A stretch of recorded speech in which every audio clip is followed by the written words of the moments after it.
1, 2, 3, 4. 1, 2, 3, 4, 7, 9, 6, 11, 5, 10.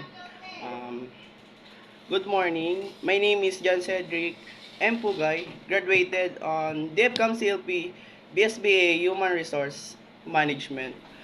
I can suggest that productive work environment for many people includes elements like clear communication, supportive colleagues, opportunities for growth, and a balance between collaboration and individual focus time. I feel that annual salary to hearing about the company compensation expectation for this position. In stressful or pressured, I try to stay calm and focus on the task. And had I might break down the problem into a smaller, down the more